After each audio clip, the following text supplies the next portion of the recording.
Happy Tuesday, guys, and if you've been enjoying the Grand Prix World playthrough, especially if you've enjoyed it more than the Zero Space program, today is your lucky day because my neighbours are going mental. Um, I've lived underneath them for about 5 years now, and it's a group of students, and it's variable, but the noise is so insane. I actually record the ZSP on a different computer in a different room, and I'd be doing an episode for you right now of that, were it not for the Brian Adams, and I'm not joking, being pumped into that room. You might even hear something in the background on this recording because it's in every room. Although, to be fair, this is much better than what usually happens, which is, oh, it's Monday morning, 3 a.m., work in the morning. What you need is a blast of polka music, and that genuinely does happen. It happens on a weekly basis. So, should the video stop happening and then you see me pop up in the news, having killed them, just let the jury know the crime was just. So, extra Grand Prix World video for you. In this one, rather than progressing, what we're going to do is just have a kind of mid-season review and go over some of the key points of what we've learned in Season 1. And then I'll upload this and get another episode out for you for rounds 11 and 12. And hopefully this episode is useful for those of you who've just got back into playing or maybe haven't played it before. I did see one comment. I'm sorry, I forget your name. You commented on episode 7. Thank you very much for watching and taking the time to do that. Hopefully I can use this episode to speak a bit more clearly and remind ourselves of some key points and what's gone right, what's gone wrong. So starting off on the main screen here, obviously Emmanuel Collard is perfectly happy not working for whatever reason.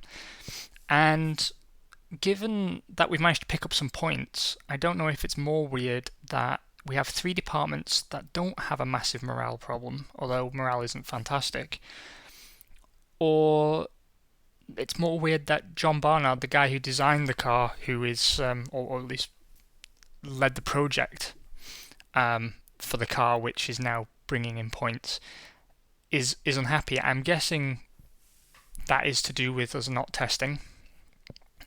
There's not really much you can do about this. If you're playing as a small team with a tight budget, that doesn't necessarily apply in this case. You've probably noticed that we've grown our budget throughout the year quite steadily by being frugal. I think in this case, and I don't know why, we seem to be maintaining a stronger relationship with our existing sponsors than traditionally has been the case. So they've maintained their level of financial input. So just to remind you, when you negotiate a deal with a sponsor, that sum is, let's call it theoretical. It's a theoretical maximum. So we have a team sponsorship deal with Danker for next season for 4.8 million. 4.8 million is essentially the ceiling.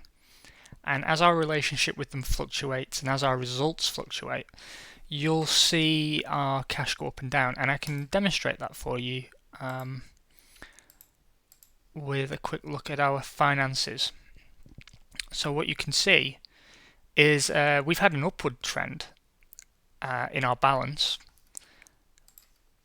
Let me grab a sponsorship screen. Here we go. Our sponsorship, however, has actually been going down, so we've made this money entirely through savings.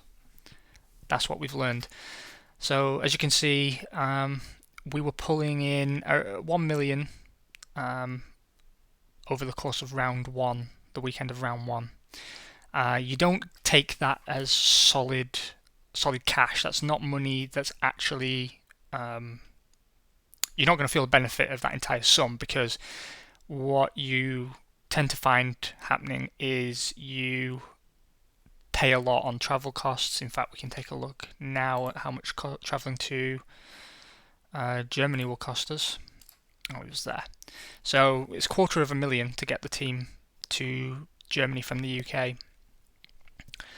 So assuming we were making $1 million for this round, which we're not, $257,000 is straight off gone, covering the cost of transportation for the team and team operations for the weekend. Then we have the cost of hospitality, which comes in at $327,500. So we've already spent over half of that sum already. Then we have salary costs for our department and drivers. So obviously I believe it's broken down over the course of a year. And what you'll see is you'll tend to come away with much less. And if you don't perform well, and I've never seen this graph down here actually have an upward trend, you will more often than not, even if you're leading the championship, see your money go down in the mid-season, and then it might creep up again towards the end. And we can see this actually by these figures up here. So what you have at the top is sort of our theoretical sponsorship, and then what we've actually got. So today we should have received, or we were promised, $10,137,500, and we've actually received $8,223,125.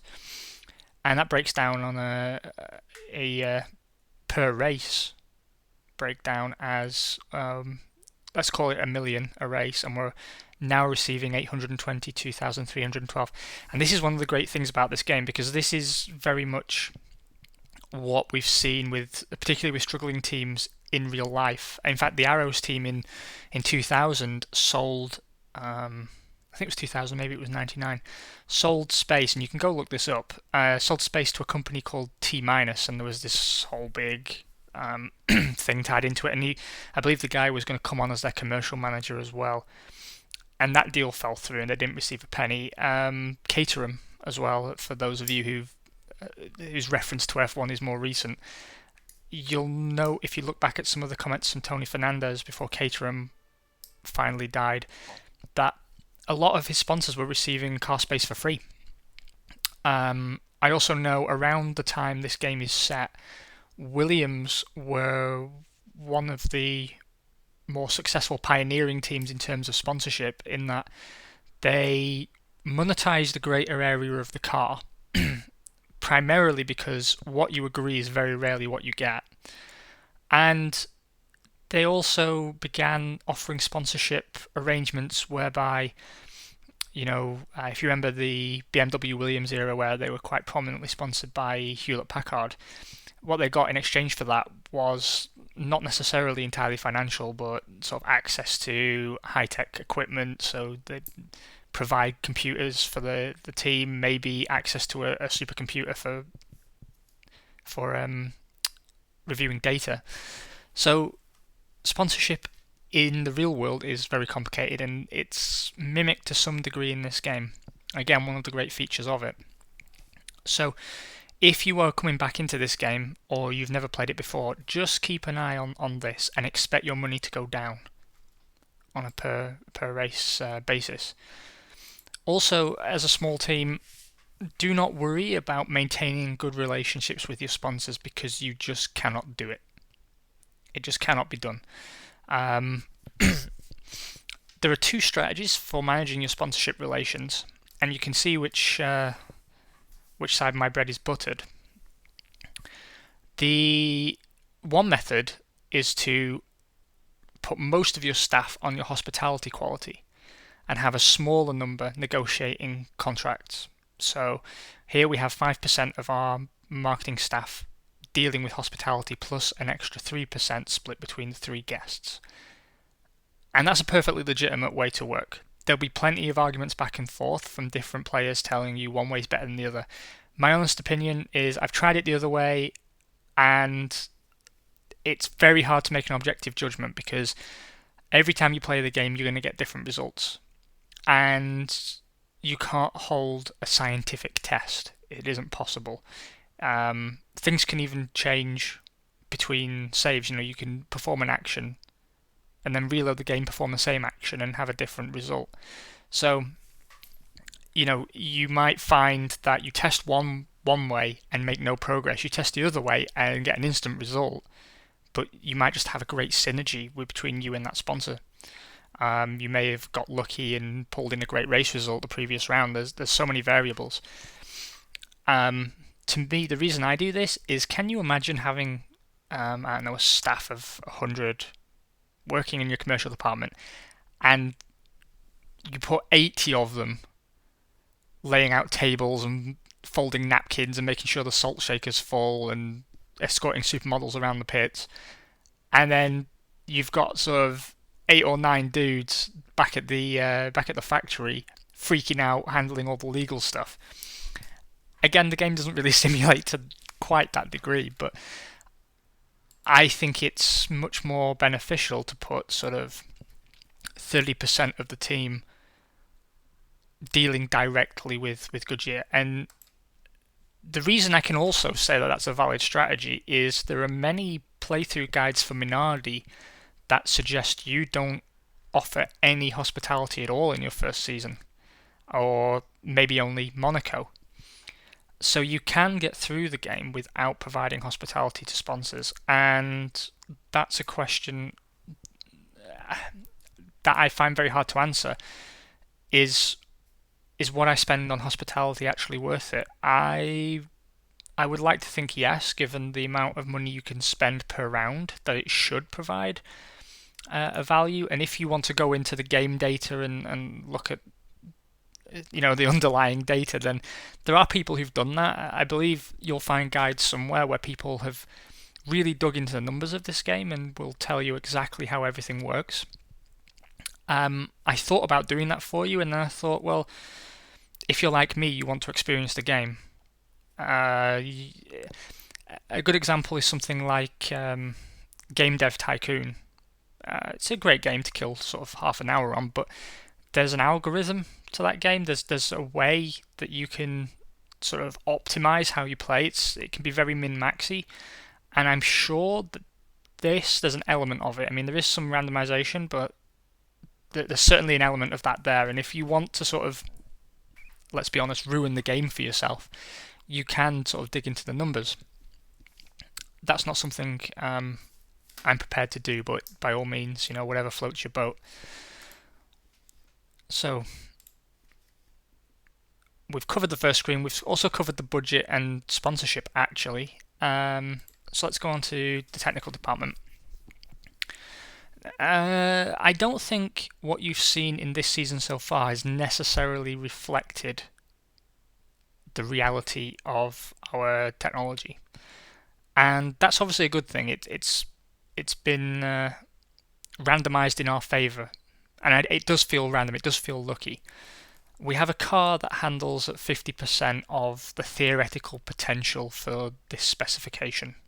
So if you imagine every year is a new formula, even though it isn't, the game can sort of treat it that way. You have a 50% of your potential for that chassis is there, sort of raw, and that again is not a fixed value. We could come out next year with a car that starts with 90% potential. Now, here's something that's interesting.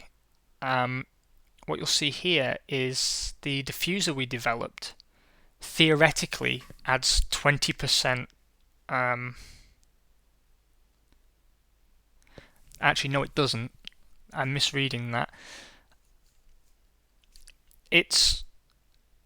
So far, it's been produced to 70% of its potential. I think that's what it means. So because we haven't gone all the way here, and we haven't started here, this part is only 70% as good as it could be. Because for a second there I thought there's no way the A-spec should provide a 70%, a 20% increase over the base. Although now I look at it,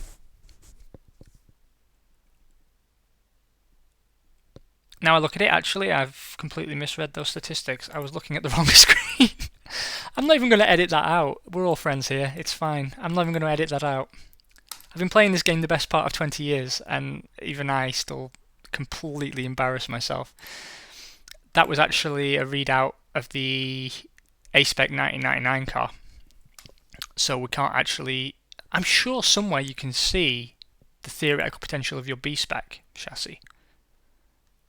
But apparently not. I'm sure someone can put in the comments where that is. I'm sure it's in here. Absolutely sure of it. But never mind. So, what's important to remember about the design screen and our season so far? First of all, if you look at the technology down here, sort of our brake technology, the performance of our brakes is poor. Let's just call it poor. And the reliability is average. I'm going to take brakes as an example. I'm also going to take, what's another good example? Electronics. For electronics actually is the perfect example because it's opposite ends of the spectrum. We have some of the best electronics on the grid, if not the best electronics on the grid. But the reliability is terrible. Yet so far we haven't actually had a reliability failure, and that can tell you one of two things. The first thing it can tell you is that you've just been incredibly lucky. The second thing is that you're not pushing the car to its potential. I believe that's quite likely, particularly given the deficit we've seen in the early rounds between Salo and Deniz. Because if you take a look here, we are basically telling both drivers to drive at 30% of their ability. That's certainly one way of looking at it. Maybe it's not quite that black and white, but there's a sort of a risk scale there about how hard you want them to push. And pushing 3 bars on everything for both drivers means that, first of all, we haven't taken a look at the statistics of the driver. You can learn a lot by looking at the driver's specific statistics. So here we go. And this is sort of his basic speed and all kinds of things. His ability to overtake is very poor. He's good in the rain, or at least average in the rain. His concentration's pretty good. Concentration is I would say, the dominant factor in how well a driver is able to push to their limits, because a driver without concentration and focus is, well, you don't need me to tell you, he's just going to bin it. Here you can see the information for the track, and our setup will mirror this as standard, I believe, and then you can sort of deploy your points as you wish. You haven't seen me do that recently because we haven't been testing. All this ties together. I know I've come at it in a roundabout way, so my apologies, I'm still working on my technique here, but these guys are running at 30% of their potential. What that means is, aside from the fact they're not running as fast as potentially they could be, is that we're sparing ourselves electronic failure, but we're also keeping as best we can wear on the car and damage on the car under control. The harder they push, the better the potential result, but certainly the more likely it is they will have an accident or a coming together with another driver. Also, if they're being more aggressive, there's a chance they'll ignore a yellow flag, and then you can end up with pit lane penalties and all kinds of things. Where has been and will be, for any mid to low ranking team, a massive factor. It will always be a massive factor, and the question as to how we control it is very much an open question. You really have to review the standing of your team and review the morale. If you feel that results are going to be below where you expect them to be, as you're going to, maybe that's the wrong sentence, you're going to expect to come last as a Minardi or a Tyrrell. So if you come last, you're not necessarily not hitting expectations, but if you assume you're going to have a mediocre season, you can assume that the morale of your team is going to go down, which means you're going to get less efficiency later in the season. This is particularly frustrating when it comes to doing your final build for next year's cars. Something to also be aware of, I believe you need at least one 1999 car ready by the time you race the last race. So there is no turn after the last round. That catches a lot of new players out, actually. Why do I say you only need one? I think as long as you've got the capacity to build another one in the first round, you're golden. But you do have to field 2 cars. I could also be wrong about that, so bear that in mind, because now I'm thinking that maybe you don't need a 3rd car. I mean, for sure you don't need a 3rd car whatever happens. You don't have to sign a test driver. That's not mandatory. And you don't have to build a chassis. So if money's really tight, you build 2 cars and you get what you can out of them. But you're going to, whatever happens, you're going to see a decrease in morale later on, which is going to impair your ability to produce cars. It's going to impair your ability to produce spare parts. So in all regards, testing in the early season, if you're going to do it, makes the most sense. You're getting the best bang for your buck out of your staff, you're getting the best bang for your buck out of your construction, and you're getting the biggest impact from the packages as a whole because the drivers won't be demoralized. And, early testing helped us out, let's be honest. I mean, we divided our attention and we suffered from design office problems on next year's car. That meant we haven't deployed the diffuser that we've been able to develop from on-track testing. That diffuser wouldn't be in production if we hadn't have done testing in the first 2 rounds. It just wouldn't have been a thing. All this ties together, and hopefully you're following me. This does sort of convey how that's not even a word, complex this game can be.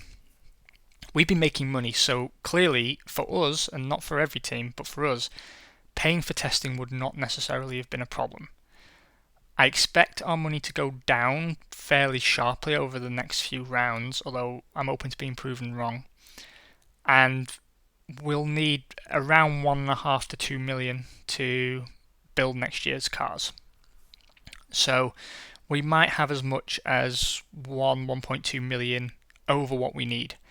And the key to this game, as much as my playstyle so far hasn't indicated it, but we're talking long-term playstyle here, the key is to spend the absolute most money you can without getting into financial difficulty.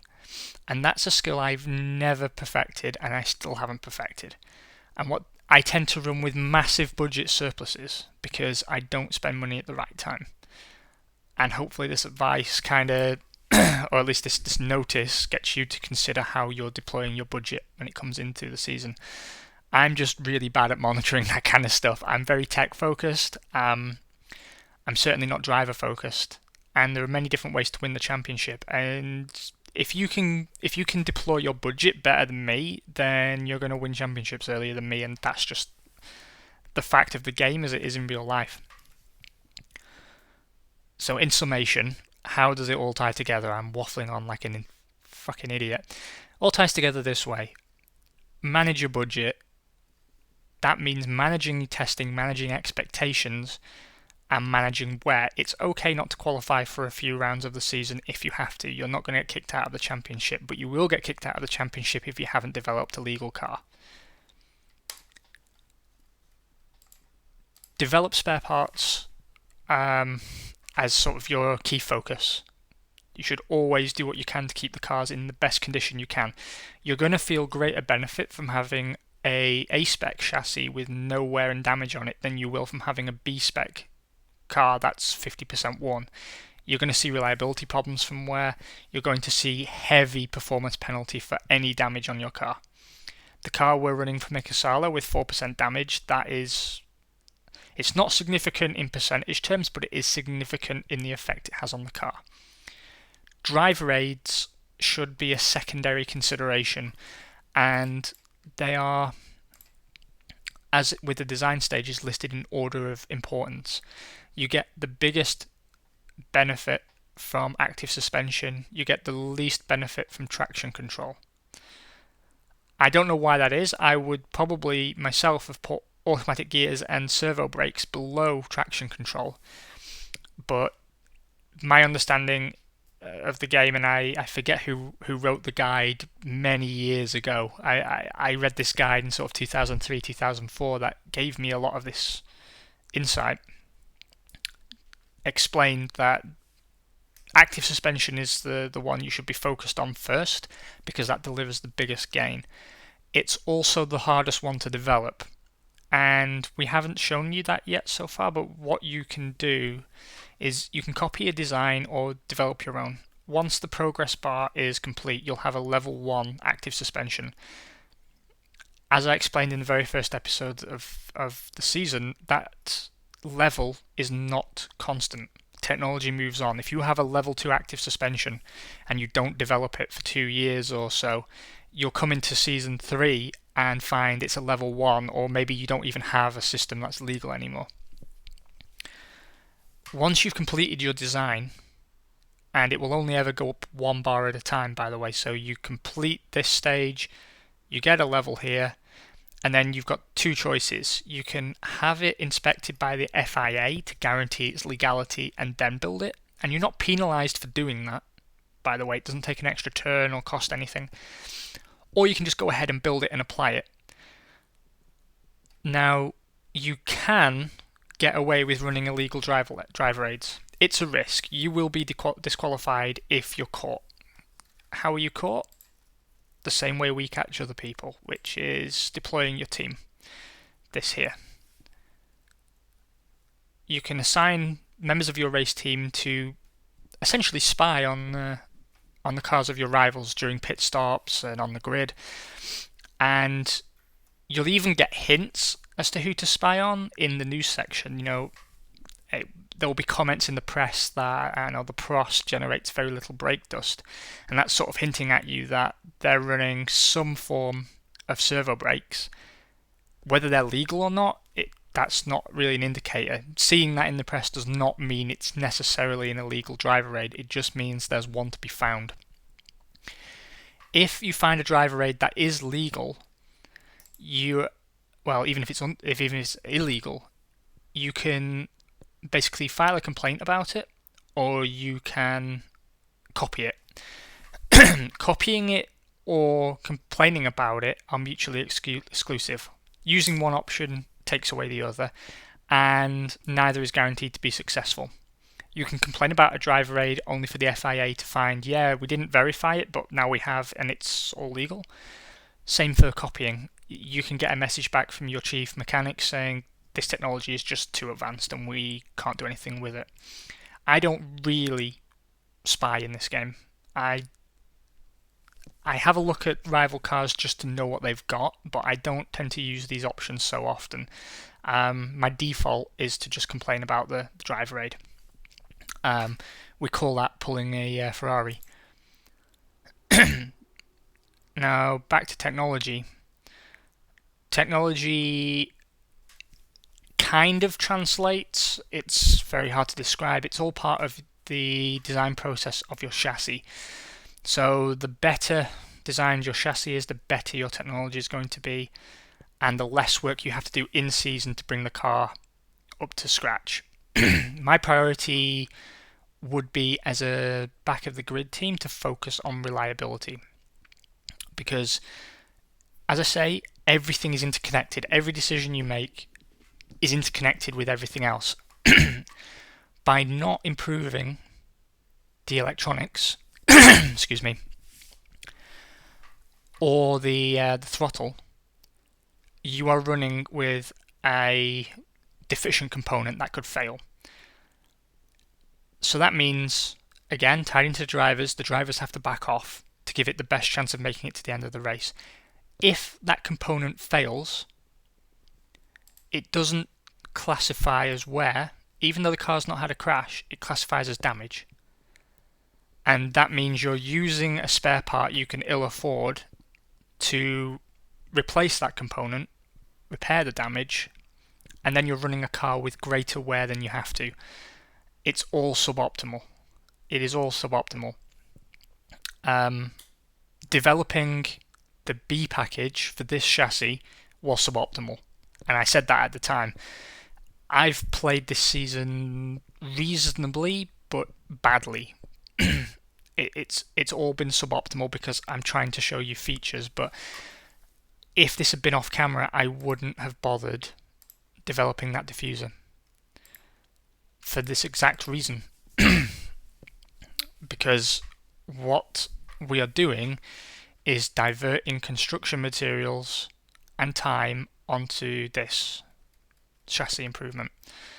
And that means we're not building spare parts, and that means we're running cars suboptimally. It's always preferable to run what you can well than to run an upgrade you can't sustain. That's very important. That said, and again, complicated game, don't be shy about getting in there as soon as you sort of feel you can dip your toes in the water. Because, you're an F1 fan, presumably. And we all know F1 is the pinnacle of technology, and that means pushing. It means spending your money. It means pushing technology. It means, sure, you might waste 3 turns developing a traction control system that is then illegal. That's useless. That's completely wasted design time.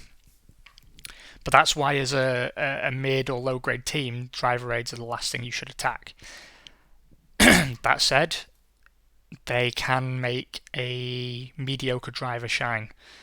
So there's so much out there to consider. I hope my roundabout waffling and jumping between various things hasn't been too confusing for you, but we'll press on regardless. Feel free, any questions you've got, I'm always happy to help. I'm just keen to get people interested in the game and enjoying it, and hopefully I've considered doing it myself, I'll be honest with you, I have considered doing it myself. Trying to get some people together to develop a game that matches or surpasses this one. There's no reason why it's not possible, and the more people out there who are playing this game, the greater chance there is of getting like-minded people together to make it happen. So, on to contracts. Again, all your specifications are laid out for everything. You can, when you're negotiating, look at the specifications for current engines, tyres and fuel from all the suppliers, which is kind of odd actually when you think about it. You don't get to see detailed statistics of the Mercedes package if you're considering switching from Ferrari in real life, but here you do. However, what you're seeing is a specification for this year's engine, and you have no idea at all how good next year's engine is going to be, and you should treat every new season as teams treated the change from V8s to hybrid power. That's the magnitude of change that you can expect to see. I've done a playthrough with Jordan where I was a 4-time Constructors' World Championship winner with Ferrari Works Power for the last 2 of those years. The first 2 were Ford. And I went into the subsequent season, the 3rd year of my partnership with Ferrari, and it was the worst engine on the grid by a long way. And that's why a works contract is so important, because then I was able to use the resources of the team to run a very, very significant testing program to bring the engine up to spec. But this was 7 seasons into the game or so on. Chances are, if you're at the stage we're at now, or you're in your first 3 seasons or so, unless you're playing as one of the top teams, you don't have that capacity. So you have to pick well, and you have to think, well, yeah, work still gives you money, but if you're okay for money and it's all about performance, if it's just about pushing performance forward, you have to ask yourself, is it better to negotiate a partner deal, spend less time on that contract and get more cash sponsors elsewhere, and get a partner deal for an engine that I believe is going to be out of the gate better than it is to spend time and money testing to bring this engine up to spec. Sometimes that can be the case. It can be better for you not to have a works deal. It's a very, very rare occurrence. I'm trying to think of an example. Okay, Stuart actually is a perfect example. If you've got this game and you're thinking of starting again, just go and do me a favour, just go and start a new game as Stuart and play a few rounds and tell me. Well, actually, don't tell me because I'm going to tell you what it is right now. The issue is you have a works deal with Ford, but you try developing that engine. Realistically, you've got control over the R&D program, but there's naff all you can really do with it. Certainly not on the scale that another team could. You're hampered by an advantage, if that makes sense. And if I'd been in charge of Stuart in '97, and in a theoretical game world, I'd have actually put Stuart onto a partner deal where possible, because it makes no odds. Either you have a flat engine anyway, a base engine out of the gate that isn't going to upgrade, because if you had a works deal you couldn't afford to develop it anyway, and maybe you get lucky and get an upgrade here and there on a partner deal, especially if you negotiate for bonuses to your contract where they promise you upgrades. Then hey, you get upgrades anyway. It just means you can't specify where the upgrades apply. I'd love to stick a few points on power and reliability on this heart engine, but that's completely out of my control as a customer. But does that really matter? If this was a works heart deal, which doesn't actually exist, but if it was, I couldn't improve this engine anyway. So why would I try? I hope that makes sense to you, because some of you will be sat here thinking, well, hold on, you get sort of 7 to 10 million out of a works deal. Yeah, you do, but they also take commensurately longer to negotiate, and that can leave you with blank space on your car like we're seeing on our car, where I mean, if you look, let's have a look at our 1999. Yeah, we've got 400,000 in sponsorship. And let's say we'd negotiated a works deal for 7 million. So we'd have 7.4 million negotiated minus this. Let's ignore Danker for a moment. Then we go over here and see, well, this here adds up to far more than we would have received from a works deal. So we've got the money anyway. And we've got an engine that we're not obliged to direct resources towards. Bear in mind that if you have any input on the research and development, I believe it affects your relationship with the engine supplier if you don't meet them halfway and actually test and improve the engine. So it's a very complicated game. Don't underestimate that. It can appear from the outside to not be, but there's so many factors to consider. I mean, you've got to think of it as managing your economic capacity, and that's super, super important. Finally, we're going to talk about additional commercial activities. So opening a fan club, selling team branded clothes. What you see here is demand for those goods and how difficult it is to get arrangements for that, and then the money you get per race and so on and so forth. The thing to bear in mind here is that these should be the absolute last thing that you do. The absolute last thing, because they provide the least money. It's just sort of a top up in most cases, and that level of negotiation, that's longer than some partner engine deals, so you're completely wasting your time. This is something that the Ferraris and the McLarens can go after once they've filled their sponsor portfolio with some multi-year deals. Then we move on to survival tactics. Survival tactics comes down to selling shares in your team at the right time, and the right time really is 115,000 a share or more. For the sake of argument, 1% is a share in this case. Bear in mind that if you sell more than 50% or more of the team, you can be fired based on your performance. So you need to keep a controlling stake in the team, but especially Minardi and Tyrrell, you will need to sell out.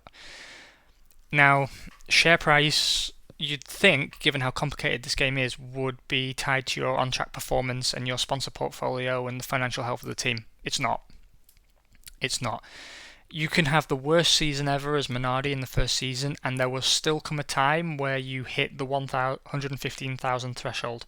Check it every round. When it comes up, don't be shy about selling 20-30% of the team. It's the only way, or it's the only way you're going to make it through the season. To be honest with you, you can take loans. I wouldn't recommend it.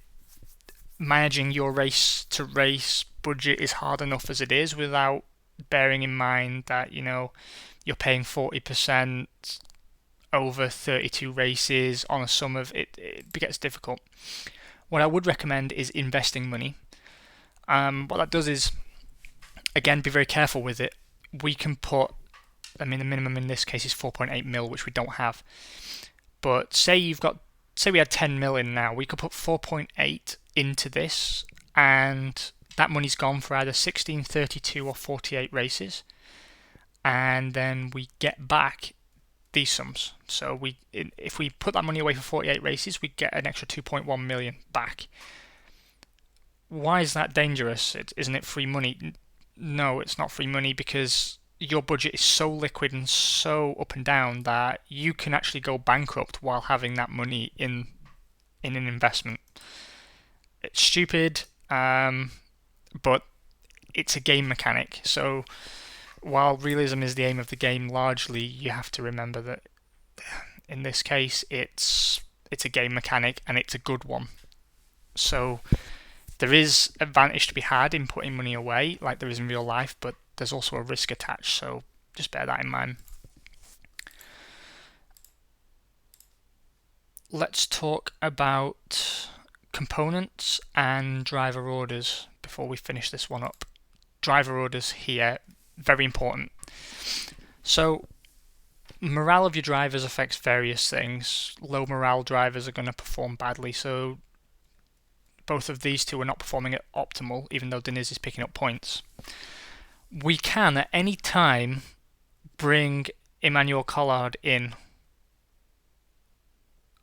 and that will obviously upset the driver you put into a test role, but if they're leaving anyway or there's some kind of issue and you've got a promising test driver, you can bring them in.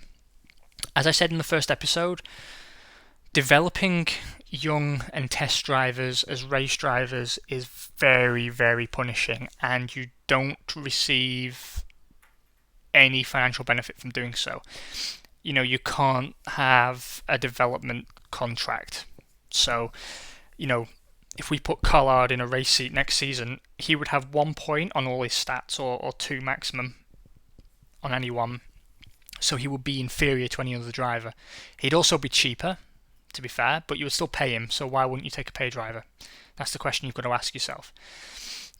What you can do, though, is you tend to lock them in for a multi-year deal, and if you've got a good car, they can come along quite nicely, and you can end up with a passable second driver or even a world champion if you've got the patience. I see them more as a test you might set yourself if you were bored, or you just wanted to add an extra element of challenge to the game. You say, I'm going to sign 3 unproven drivers and make it to a world championship. Then, hey, knock yourself out. Go for it. But it's not a technique I would necessarily recommend. I'd also say that even if one of your drivers is within a far better chance of winning the Drivers' Championship, I'd still be loath to bring in driver orders. If you do, you can set rules here to say, if car 1 is within 5 seconds or less of car 2, then car 2 has to move over to let car 1 through. You can vary that distance. Bear in mind that car 2 is punished by slowing down to move over. So you want to keep that window small. It might upset your number 1 driver if you do have a number 1 driver. They might want you to tell them, 10 seconds out, you need to start slowing off and let them catch up and take over, but it's a team sport. Regardless of what many people think, it's a team sport. And you are in this game for your team, not for your driver. Maybe you're a massive Damon Hill fan and you've got Damon Hill and you want to make him your number 1 driver and make sure he wins everything. Sure, that's your prerogative, but you're damaging yourself. That's what you're doing. Don't be shy about telling your drivers to to back off significantly. If you're running Minardi or Tyrrell, everything on 1. It doesn't matter. You're coming last anyway. Why would you put extra wear on your car? It just doesn't make any sense. Last bit of advice for you, always make sure, no matter how much staff it costs, always make sure that you have this full. That just means your pit stops are in the shortest amount of time possible. Very, very important. The rest of it can go out of the window, especially car security when you're a back of the grid team. You've got nothing worth stealing. Why would you pretend that you do? Now, another thing is, and a final thing is, you will get upgrades if you're any other team than us. And they're not always upgrades. Now, I know what you're thinking, well, surely if it's a development, it's going to be better. Yeah, but it's going to be better, or it might be better, in just one area. And what you can see is we might get a third specification of this tyre where the temperature bar is full, and you think, wow, that's great, but if you look, chances are it's lost points elsewhere. There's 2 kinds of upgrade in this game. One, let's call it lateral. A lateral upgrade is where it has the same or very similar number of points distributed, but they're just distributed in a different order. And then there's a forward upgrade, and there is more points. And you should make sure that, a lateral upgrade might not be bad for you. Let's take engines as an example. We've spoken at the start of the season about Stiefigkeit or rigidity. What you'll notice is, depending on how well built your chassis is, and again, complicated game, everything tied together, if you have an unrefined engine, let's call it, one that either lacks weight, lacks rigidity, that's the key element, or I think even responsiveness to some extent, what you're going to find is the engine will vibrate. All of these things affect engine vibration, but particularly rigidity. If your engine vibrates too much, so rigidity is poor, and especially teamed with high power and a weak chassis, you're going to find you get a lot of rear wing failures, and that's actually something a lot of new players struggle with. I've seen it a lot in old forum threads and stuff. My rear wing keeps breaking. What can I do? I can't select it as a part to develop, so where am I going wrong? You can get a new rear wing, but it's random. So you do testing and then you design a new part. In our case, it's been the diffuser. You need to basically address the rigidity problem in your engine, either through developing it yourself if it's in your control, or maybe you get a B-spec engine partway into the season that takes a hit on power or ability to manage heat, but has greater rigidity. And that could be a lateral upgrade. It could be the engine is not objectively better, but it is objectively better for you. So I think the main advice here for tyres, fuel and everything is what is better for you. Do you need more power, or do you actually need engine tolerance? Engine tolerance, again, is tied very much into how much your engine vibrates, how much power you get out, how efficiently your engine works. If we were running this engine with a fuel where these numbers were reversed, I imagine we'd actually have a lot more engine failures than we've had, because our base reliability score is very, very poor. So, I very much hope this has been helpful for you. One last thing. Upgrading your factory. By default, I always go for CAD and CAM first, because as a small team, that's where you get the most benefit. I believe they're also the cheapest upgrades per race. Very, very important. Do not grow your factory just to get more enrichments on it. It's not worth it. Grow it only when you have a healthy budget surplus and all your departments are full of the best staff you can hire. That's the key time to upgrade your factory. Sometimes it's not possible to do it that way, in which case my advice is to defer to a situation where all your departments are full. So maybe you don't have all the best staff, but your department is completely full. In this case, 40 per department. So once we have 5 more mechanics and 2 more in the commercial department, we could theoretically upgrade, although I'd prefer to do that once we've got mainly top level workers. Anyway, as I say, I very, very much hope this has been helpful for you. If you have any questions, anything I can help you with, don't be shy about slamming it in a comment below, or you can email me at definitelezero@gmail.com. I'm sorry if you've commented or twittered me or something and I haven't got back to you yet. I do pride myself on trying not to be a dick and ignore people. I do really appreciate anyone taking the time to watch. I know there's a lot of stuff on YouTube and most people don't have much time these days, so thanks very much for stopping by. I will see you for round 11 and 12 very, very shortly, I hope. Bit of a long episode, but thanks for joining. Have a great Tuesday evening, and I'll speak to you tomorrow.